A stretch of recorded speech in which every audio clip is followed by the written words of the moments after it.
Dopey. Hate that design. I don't like Dopey. I can't get past him looking like, and we already said this, and the more I watched the movie, the more I kept seeing it. He still looks like Alfred E. Newman and Dewey from... he does look like Dewey. He looks like Dewey. Straight, look at this. Yeah. He is straight up Alfred E. Newman and Dewey combined together. Dewey from Malcolm in the Middle. Look at this. They fused these two together. They got this monstrosity right here. Hey everyone, my night of sit-down comedy is coming up very soon, March 28th at the Broadway Comedy Club. And once again, it looks like it's going to sell out. So get your tickets by going to doubletoastedny.com or go to doubletoasted.com and click that banner right there, and it'll take you where you need to be to get your tickets to the show. Snow White, who has been changed to actually cinnamon brown this time. Nothing wrong with that. Nothing wrong with that. People are like, now how you gonna be brown and be called Snow White? What kind of ironic shit is that? What kind of hipsters you hanging around? No, Snow White in this case is very brown, but she was born during a snowstorm. Mm-hmm. That's how they got around that. It don't make no sense still, but sure. You gotta think. You gotta think your way out of these things. You can, do acrobatics to try to make that make sense to me. I ain't buying it, but anyway. Lamar's like, oh, hey, here we go. Here we go. Here we go. The purist. That thing. Yeah. That's not my Snow White. No, it's not. What happened to that milky white skin? No, this brown shit. No, people. Listen, I was never as concerned with that as many other people. And, my whole thing is, can you tell a good story? I keep the essence of the story that you have. This is based on Walt Disney's classic from the one that started it all. Right. The golden age of animation back in the day, the one that pretty much put the Disney studios out there as the pinnacle of animation, Snow White. Now this is pretty much staying kind of close to that. Some things that we see here that we did not see in the original. Like we talk more about Snow White's parents here. And, with Snow White, she's brought up by a loving and, well, you can't tell by there, but we just saw this dude. She's brought up by a loving and compassionate father and mother. That's her father right there, who happens to be a good king too. Mm-hmm. He treats the people right. People love him. But when her mother dies, the king falls into a great sadness.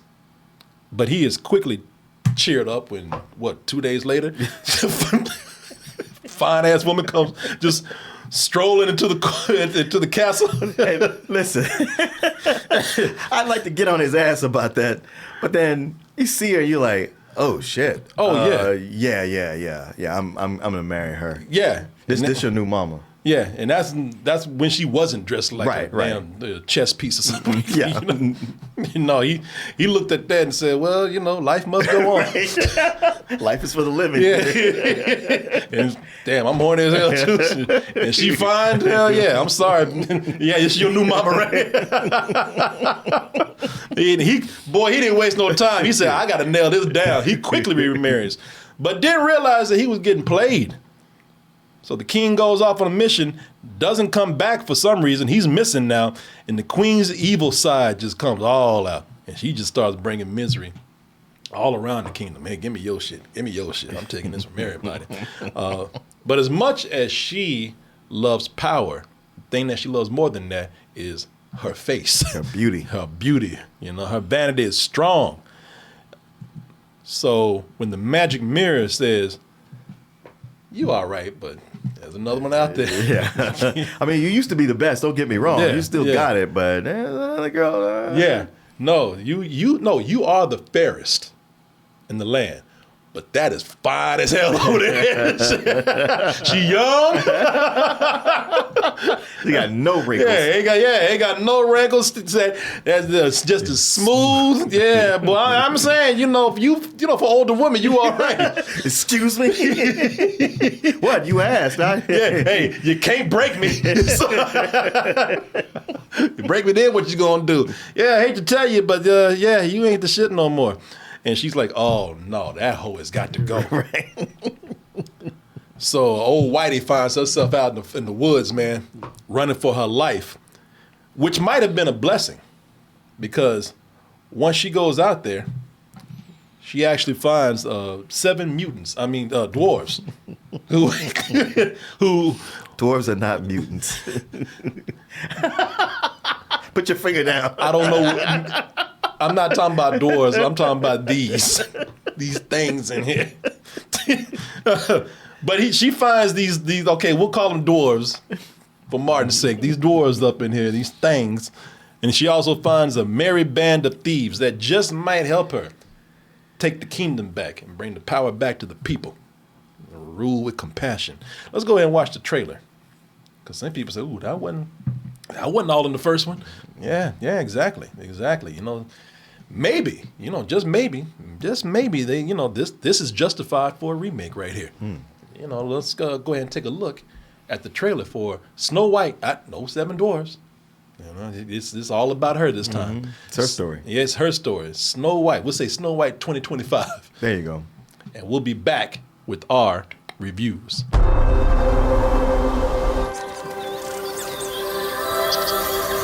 My parents always said this forest was a magical place. They just start eating her. Get off me, goddammit. They're all carnivorous. Yeah. Even the turtle. Food.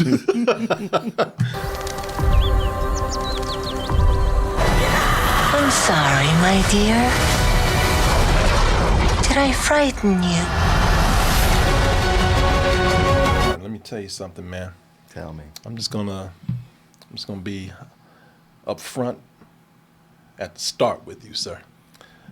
Did not really like this, but let me I say that in the beginning because I want to get this out the way right now. I'm not holding the original over this as much as you think I might, because I've already made a big deal when the trailer came out that I love the original. You do? Snow White. You actually love it more than anyone I know.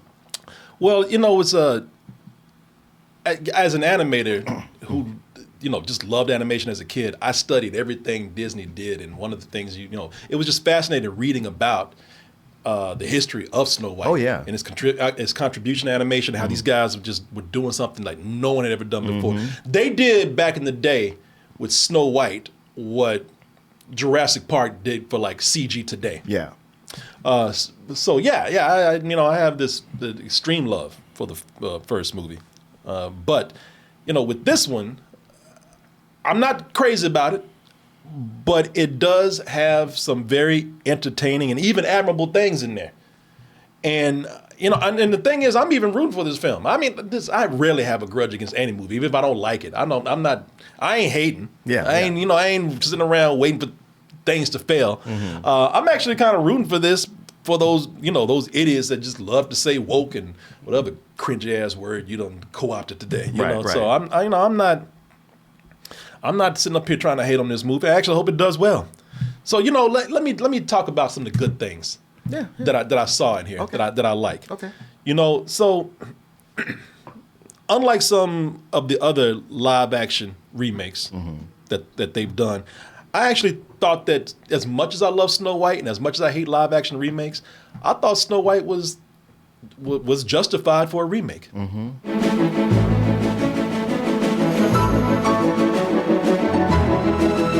if you notice something about this trailer here, and I just noticed this, you don't hear them talking. Right. Because, to be honest with you, while the original was groundbreaking, and it was groundbreaking because no one had even seen characters act with this much cartoon characters, animated characters. They never saw them act with this much depth and emotion. And you see that a lot with the dwarves in the movie. Like this scene right here, this gets me every time. This is when Snow White died, and they're having a funeral.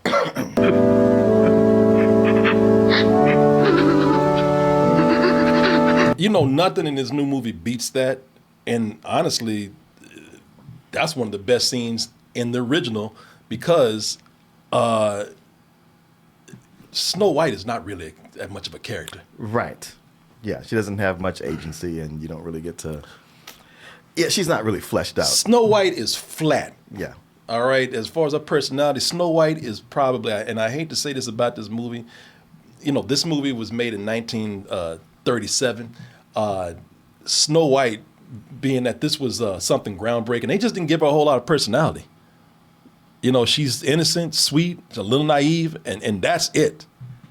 If she moved to New York, boy, Her turning tricks within 15 minutes. right off the bus, a pimp would turn her ass out. Yeah. I'm surprised them doors didn't turn her out. Yeah, if she moved to the big city, she'd be home in a day. But she can still keep that name, though. Oh, hell yeah. Boy, all them black pimps be on her ass. Snow White. That's my best hoe. No, she's a flat character, man. She's a flat character. The dwarves are the ones that are the real heart and soul of the movie. The queen is the one that really gives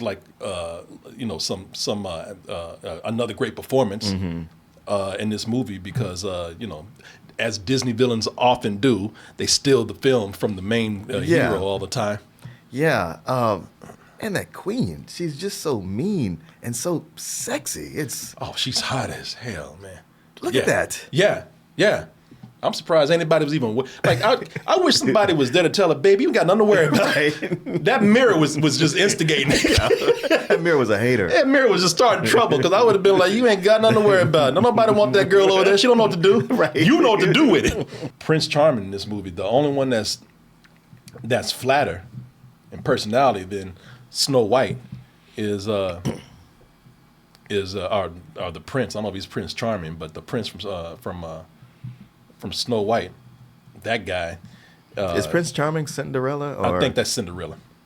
Or Sleeping Beauty. Or maybe it's all the same guy. Yeah, but this dude, you can look how tell how boring he is. Look at this. I kind of think he's gay. Yeah, and he just don't know it yet. But I tell you what, for however long he's putting up that facade with Snow White, they were made for each other. Well, she's a perfect beard because she doesn't know. She doesn't know. She's naive. She's naive and innocent about the world, so he ain't really got to worry about her climbing on top of him or nothing. And both of them, I mean, that must be the most boring date ever because they are made for each other. Both of them are just devoid of any personality. Mm-hmm. But at the same time, it was a big deal back then because as flat as they are, by today's standards, the people were amazed that they would even get whatever out of these human characters. Yeah. And on top of that, their acting style was pretty much a product of the time too. Yeah. You watch it today and it's very stagey and whatnot. Mm-hmm. So, this movie actually fleshes out a lot of characters, not just Snow White. Mm-hmm. They had a lot of personality to the characters that didn't even really need it. And they went out of their way to do it. The Huntsman even has more character in this movie. He just it's a cameo here. The Huntsman actually has a whole story arc and whatnot in this movie. I don't know if it's an arc, but he does have a big role. I think the story has more plot, has more subplots added to it. They're expanding just beyond a simple fairy tale format. Mm-hmm. And it's in we're talking about the prince being boring. They don't even have a prince in here. The prince has been changed into a roguish but charming bandit, right? Named Jonathan, played by Andrew Burnap, who, as I said, leads a band of thieves in the forest. He's kind of a combination of Robin Hood, Han Solo, and Star-Lord. Yeah, right. Without any of their skills. Yeah, he's not all that successful. No, what he does. He robs from the rich and don't give a shit to anybody else. Snow White is given more background in the movie as a character. You see, like we were talking about earlier when we were looking at the trailer. It starts out with her as a child, and we see events leading up to her current situation, which is pretty much the Queen's janitor at this point. Man, all this stuff happens early in the movie, and I'm actually loving it. Yeah, I'm looking at it and I'm like, okay, I see why you would want to update this. Mm-hmm. There's a lot of reasons to do it. Yeah, because there's so much from the 1937 movie that if you watch it for the animation and you admire it, that's great. but how it plays to a modern audience, just going by story and acting, it don't really work. No, that's why they didn't have her talk in the trailer. She ain't said a word because Yeah. she's not really a character. Ain't nobody saying nothing because there's nothing really big there to say. Mm-hmm. So, but then it turned a point to where because you're probably asking, okay, so you're praising time. this. What when did Well, turn for let me you? hear what you got to say, man. I don't want to take up this conversation. Just with my I'm enjoying listening to you, because I like I said, I'm not pulling I'm comparing it to the other thing. I'm just looking at it for what it is, or what I was afraid it might be, and I did find myself more pleasantly surprised what they did with Snow White, making her so much more of a character. Updating it for modern sensibilities somewhat, but not going so aggro girl power like that movie Snow White and the Huntsman did. Yeah. They knew how to put some in there, but back it off. I really liked the things they added to it. Not as much as the stuff that they recreated, but the things they added, which is kind of how I felt about the more recent Little Mermaid. I was mostly happy that this wasn't a shot-for-shot remake. Because I was just like, man, if you put another Beauty and the Beast, I'm going to hate this movie. And I was like, so happy they weren't doing that. I got to also say that Rachel Zegler, she really, we made fun of her, gave her a hard time, but I thought she really brought a lot to this, especially since she had to act against, CGI creatures most of the time. I liked all of her songs. Some of them I thought were quite, memorable. And Gal Gadot had a great number that I thought might be I don't know if that was actually her singing, but the number itself, I was like, now this is one I could listen to over and over. And so many of the modern musicals lately have not been, they haven't been up to snuff. So those are good things that I liked. I feel those things I agree with you on. People are like, all right, well, if you say all these good things and you agreeing with Martin, and what the hell is wrong with you? What is it that you don't like about this? And you know what? They laid it on so heavy in the beginning with the original take on the story. I'm like you. I liked Rachel Zegler in this. And I think everybody's giving a really good performance. I think she's a strong lead. And like I said, I'm actually loving what they're doing. And then these fools came in, and I'm like, oh yeah, I forgot y'all in here too. Yeah, oh hell. I was wondering if that was what did it for you. This is where the cracks start cracking, start showing. These things came in here. These damn goblins looking like homeless people. Well, they look like garden gnomes that were brought over from the uncanny valley. Yeah, they really do. I still don't really like the designs, but as the movie went on, I was okay with them. I was all right. The personalities came through. They delivered on some good laughs, especially Grumpy. I was gonna say, Grumpy was holding it down. Yeah, he was a good representative of their race. Yeah, I like Grumpy because Grumpy, he had the funniest lines because he was talking shit to everybody, and he was making perfect sense. Mostly Snow White. Yeah. That bitch gotta go. and plus she got heat on her too. Yeah, man, she gotta get out. And I was like, he's got a point. It's usually the angriest people that do have a point. There were things that I liked. And I'm gonna tell you, man, Dopey. Hate that design. I don't like Dopey. But I will say that there was one scene where you had Snow White a Snow White came in and had to console Dopey on something, and that was a very moving scene. Kind of got me in the heart.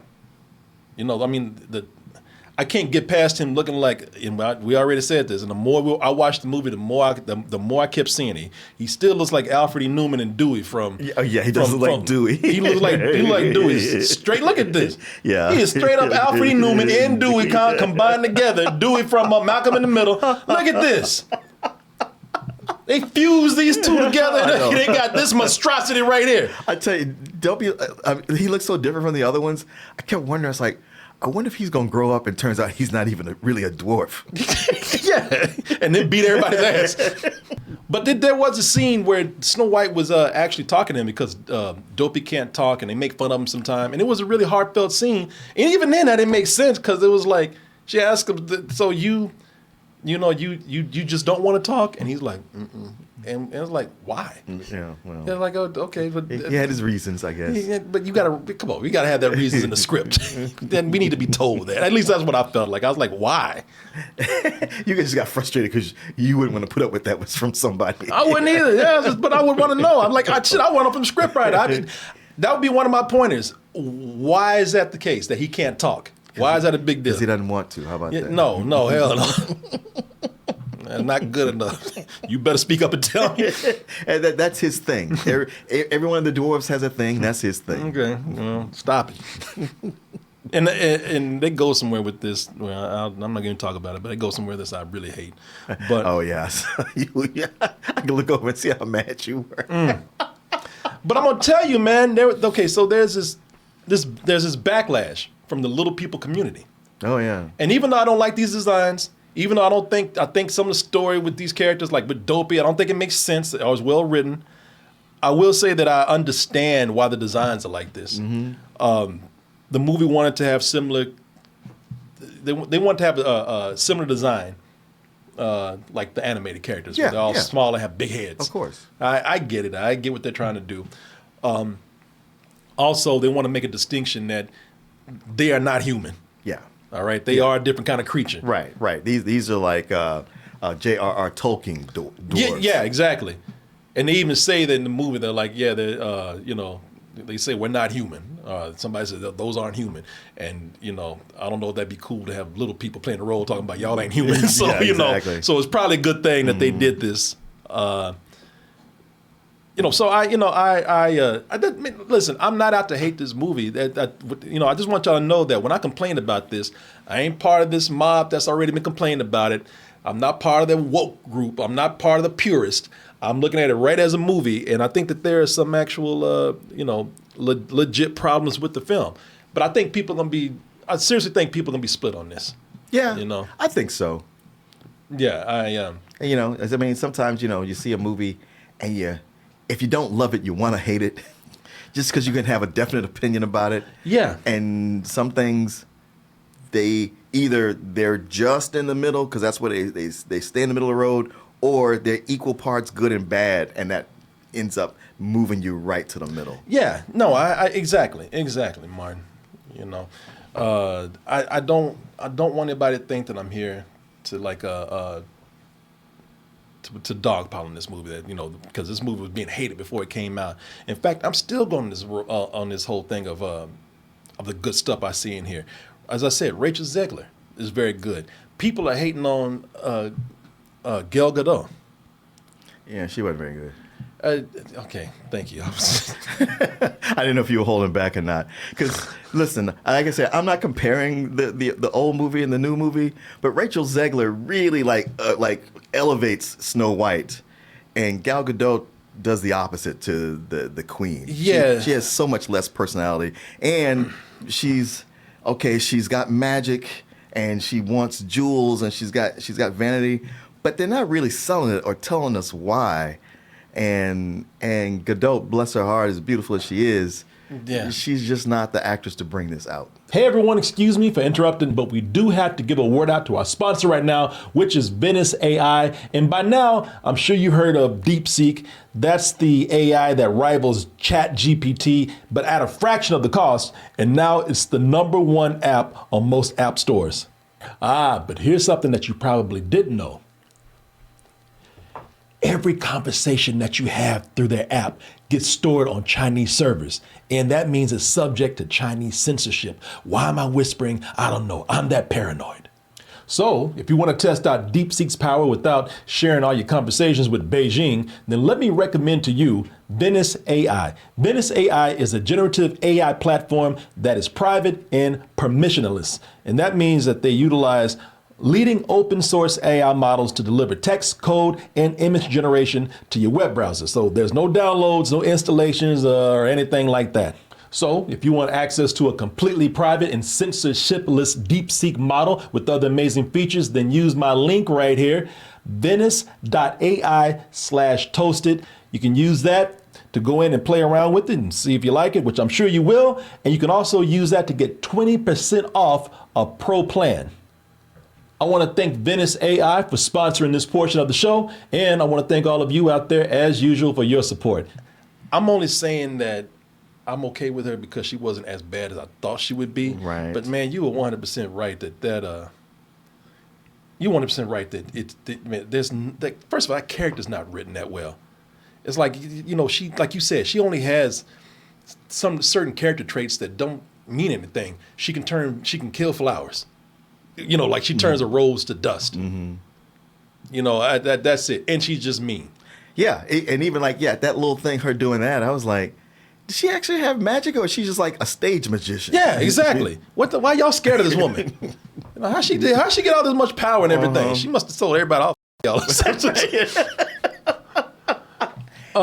And the whole thing when she becomes the crone, I was like, all right, well, this is her chance to sell it.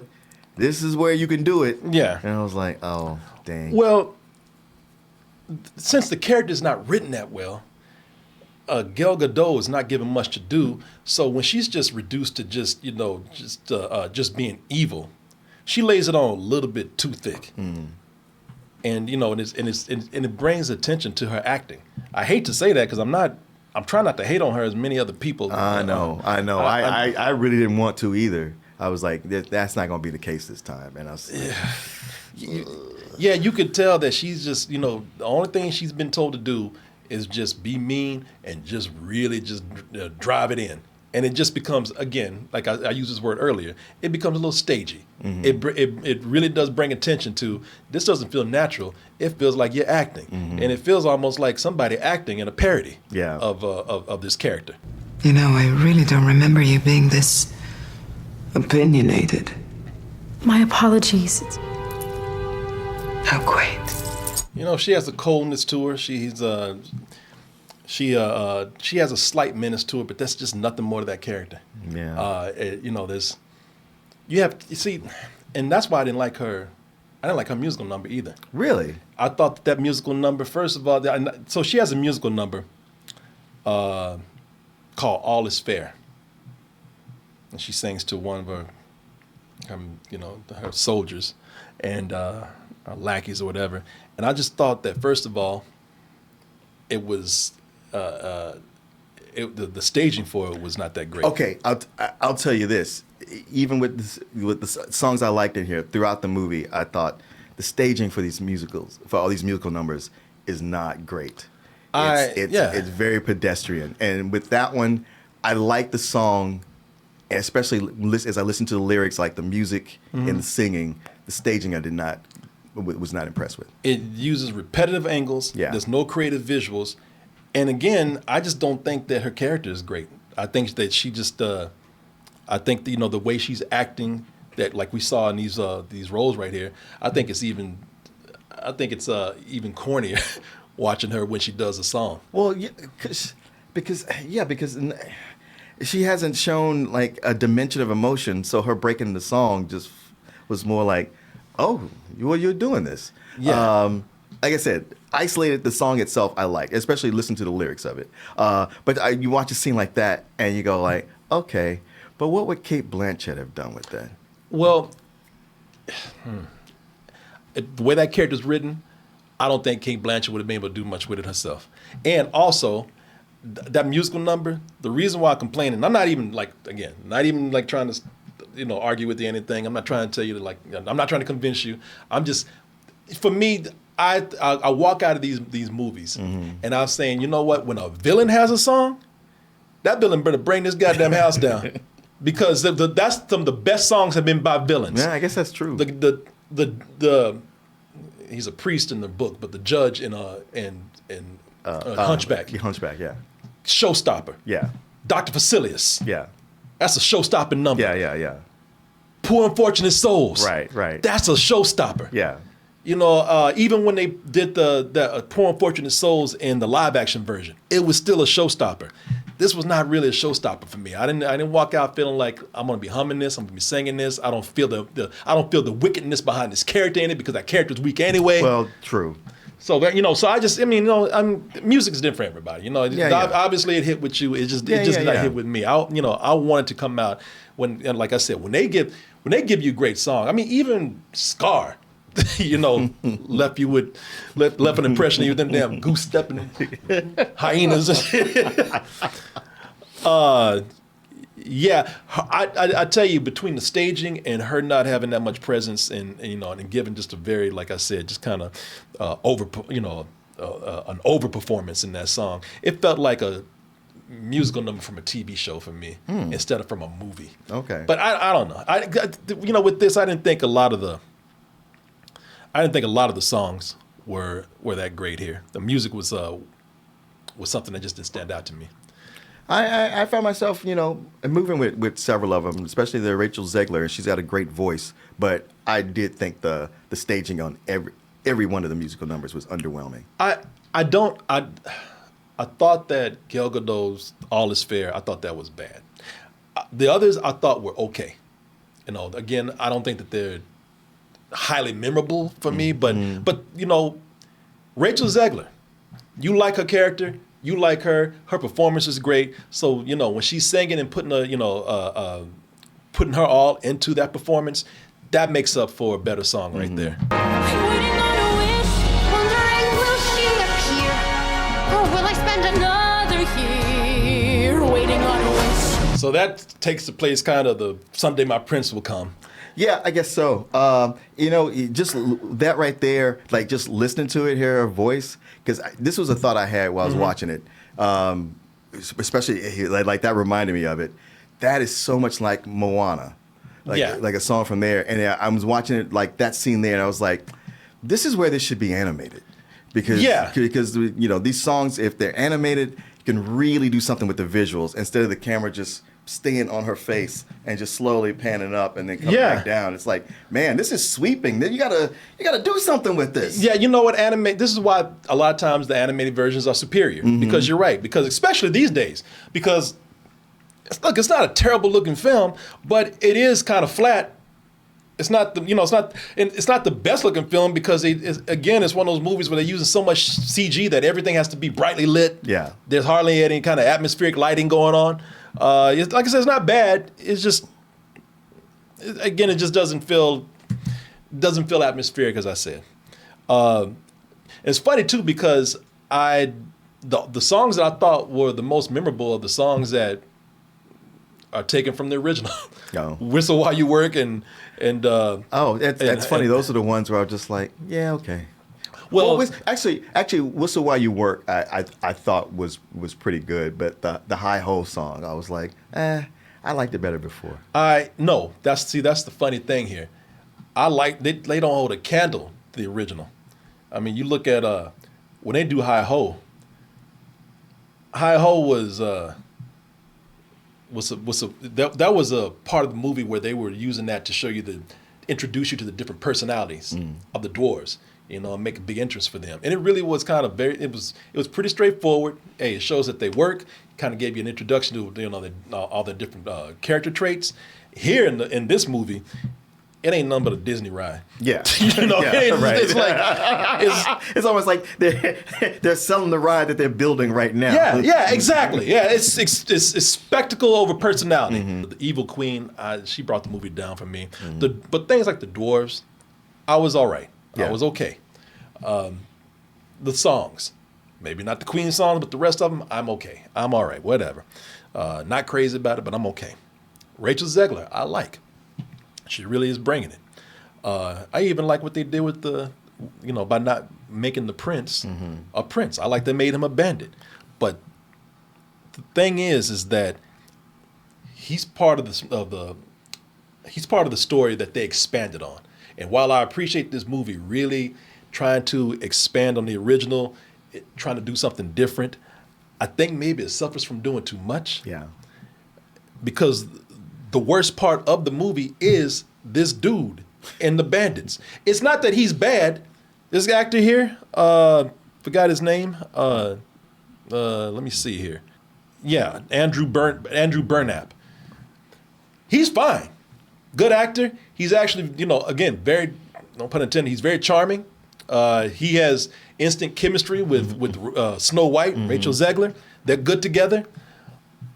But y'all might remember where they introduced them hippies, and everybody thought that they were going to be the dwarves. Right. And I was like, okay, I'm glad they ain't put them in there because that looks like shit. And no, they ain't. when my man introduced his merry band of thieves, these fools came out. Right. And I looked at this and I said, first of all, these are the worst costumes in the movie. They look like they straight up came out of a Renaissance fair. Ren Fair, right. They are walking from Ren's Fair going to that car right now. But the biggest problem with them is that they are all part of an underwritten story right here, which means that they are underwritten. Half these merry men are people, or half this band of thieves. Half of them, most of them don't even have dialogue. Most of them don't have a name. Don't have a name. Yeah, most of them even have a name. And besides just one battle that they get into, one little skirmish they get into with the Queen's soldiers, they don't do nothing. That brother right there, the one in the orange shirt and the green jacket right there, that brother spends every bit of screen time looking around like he don't even know the he's there. Yeah. He looked like a dude that just walked on set and just started doing what everybody else was doing. Like he like, they didn't give me no script. What's my line? Yeah. Don't worry about that. I said, is he gonna say something? He doesn't say anything. And I want y'all to see something down here. I didn't have any clips or anything, but y'all see they do actually. They like this little Dave Grohl dwarf right here. It's funny because look at him. Tell me he don't look like Foo Fighters, man. He does. So he comes in, and it's just so random. Like none of them really. They if anything, maybe one or two of them get one line, but the rest of them don't say shit. And like I said, that one dude, he got some little dude. He's lost, but the one who has the most lines is the little dude. Yeah. And it's random because they really make a big deal. He comes out talking about, I am the master of the crossbow. It's like, who asked you? And it's, you know what? And then they give him some crowbarred in storyline, and I think they did that as a way to make up for not having having real dwarves play the dwarf. As if they originally cast him as the first dwarf. Yeah. And then they went, oh shit, we're not gonna use that. Well, we already hired the guy. Well, just make him one of the thieves, the actors, or whatever. Hey, listen, the little guy got a lawyer. We better do something with him. No, I think that they knew that they weren't going to be able to have dwarves play. The actual our little people play dwarves. So this was their way to get them to shut. Right. Put him in there because he was a badass for no reason. Right. Like that's but the only one. This whole part feels like this with the band of thieves. It felt like they were in the middle of writing this, and then somebody from the studio said, "Look, I don't give a where you are. Deadline's up. Give it over. Give us what you got. We'll work with whatever it is." Because they don't even finish the storyline. No. Well, the movie, I guess it clearly wanted to stay under 2 hours. So there's a number of things. Like so much of the setup, they rush through that pretty quickly. Yeah. And there's a lot of details that would have helped, especially when we get to the climax. There's like, all right, there's a lot you haven't built here, but hey, I get it. It's almost 2 hours and kids got short attention spans, and I don't want to be here any longer than I have to be. So, but then don't put it in there. I know. I know. It's a badly written. I know. It's a badly written portion of the movie. It brings up more questions than it answers. Yeah, especially when you consider that you did not really need them in there with how little they did. Although, if I'm not mistaken, they had like 3 black people in that troupe, and 2 of them dark skinned. I was like, you never see that. And they didn't say a goddamn thing. No, they did not. That's why I say all this diversity that they're talking about. I was like, I know y'all are going to go ahead and just stroll in here and just look. They didn't have them say one word. Well, one of them they made a reference to. They like the little dwarf, he likes the black chick. Yeah. He got to say, yeah, you know, we just friends. She didn't get to have a word in that at all. She cut. Yeah. All them black people came in here and have a word to say. None of them. The only one I had something to say was the tall ass white dude back there. Yeah. And even then they cut him off mid sentence. Yeah. It's a for me, an oversight like that, when you have such a underdeveloped subplot where you don't even do anything with these characters, that is terrible writing. It feels incomplete. I was really bothered by it. And when I say bothered, because it just stood out to me, because I couldn't stop thinking, like, say something. Let them say something. Yeah. I guess I'm just numb to it. Because you're right. But I was just like, this is another one of those movies that does that. Okay. Yeah. And then they're going to talk about, oh, man, yeah, we diverse. Yeah, man, we all about diversity. You see, we put 3 black motherfuckers in. I mean, ain't say nothing, but they there. It's a start. Well, the Huntsman had a good, juicy role. The husband? The Huntsman. The Huntsman. Yeah, he did. Yeah. Now you about to saw some shit. Hey, yeah, being told what to do. Hey, boy, go out in the woods and kill that girl. And even he couldn't kill that white girl. I know what I'm supposed to do, but I just feel like this is wrong. I'm gonna die either way. You such a pretty white girl. I can't kill you. Run before I try to tap that ass too. Yeah, damn lackey what he was. Blackie the lackey.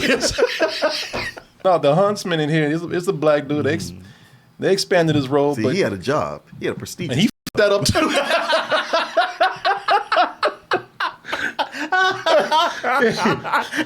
Run, little white girl. Yeah, he had a job being told what. Yeah, that was his role, being told what to do. Yeah, that was the part that actually pushed. No, it was not. No, I'm lying. That was already bad. And I was like, you know what? If y'all have time to fix this, give them something to do. Have them come in and save the day at the last minute. They did nothing with them. That was bad. And then when they did something with one of these dwarves right here. And at that point, I was like, you know what? Off, man. No, I can't. I cannot get with that. And now that is the part of me that is nostalgic. Mm-hmm. But it just seems to, like, again, they do something with this character that just doesn't make sense. I can't tell you what it is, but when you see the movie, hey, either it won't bother you, or if it does, it will really bother you. I think it's something that stands out and makes you go, but I did think it was cheap. Well, when everything was said and done, I was like, it was kind of a cheap gimmick you threw in there. They did something with it where they could have left it alone. They did something with one of these characters where it was like, all right, just stop right there, and that's a really good scene. That's a really good point where to end it. They had to keep going because they thought they were clever. Yeah. I don't think it's that good of a movie. I think it's again, it's something that feels like most of these live action remakes do. It feels like a product of the studio. But I mean, like I said, in all fairness, kids who haven't seen the original, Disney fans who love anything Disney, and they will love it. There was one girl. Did you see the girl dance? I had to look over. I had to catch myself from laughing when they were doing the dwarfs Hi Ho. There was a girl, like, she was dancing like it was a rap song. Yeah. You didn't see her? Because they were like Hi Ho. It's off to work. I mean, she was over there doing this shit. Oh, really? You didn't see that? No, she was over there. Yeah, she was throwing up gang signs and shit.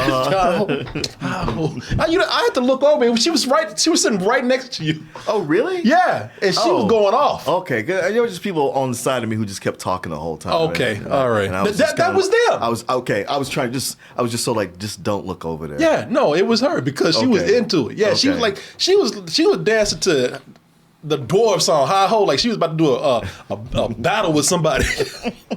Like she was about to do a dance battle. She looked like damn that kangaroo.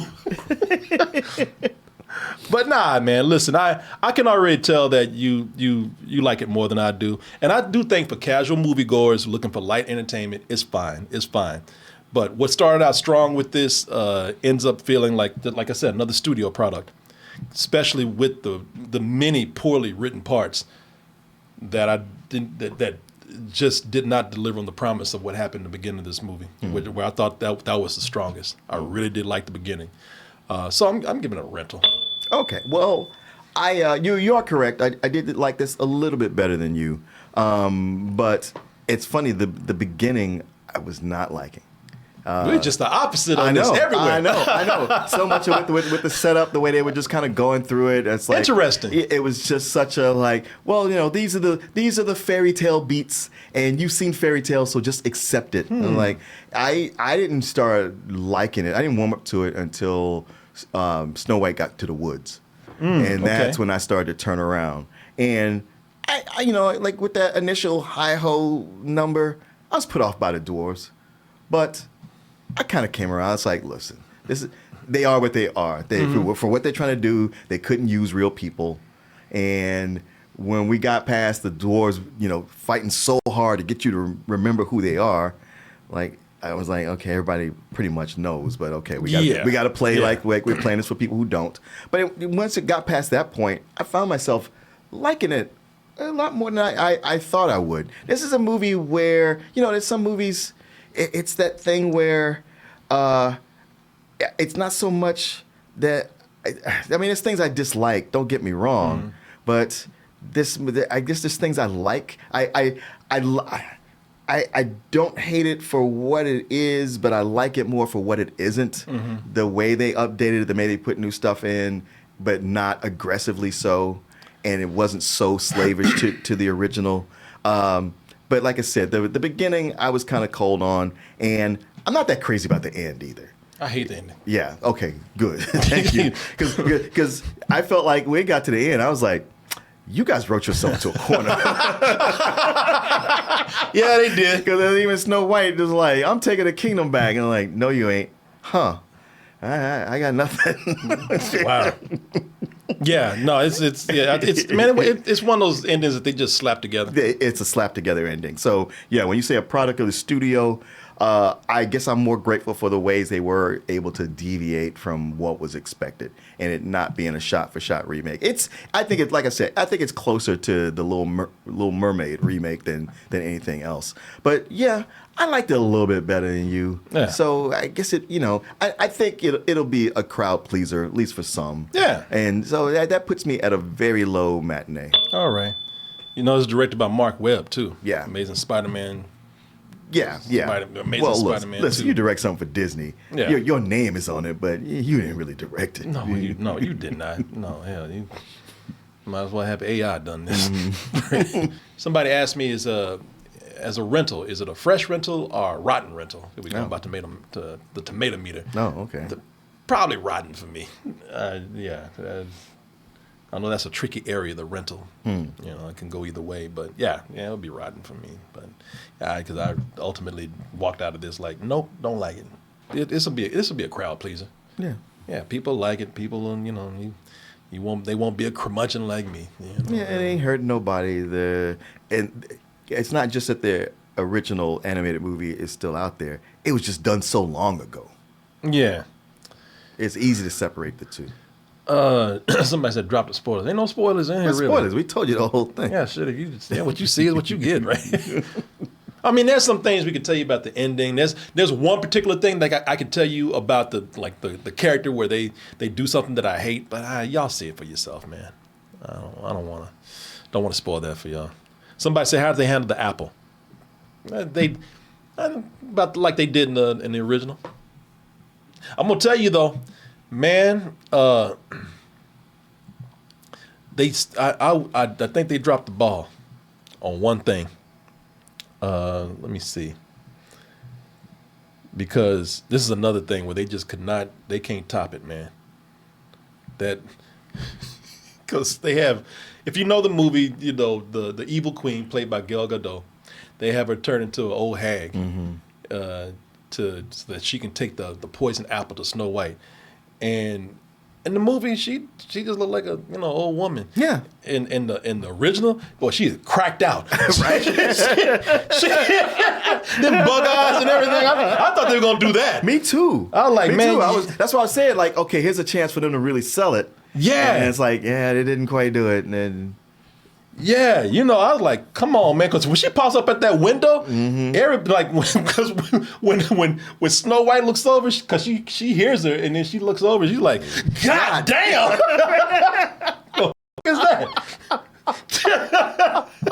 wish they had given her those big ass eyes, man. But that's just me. Yeah, no, I'm with you, bro.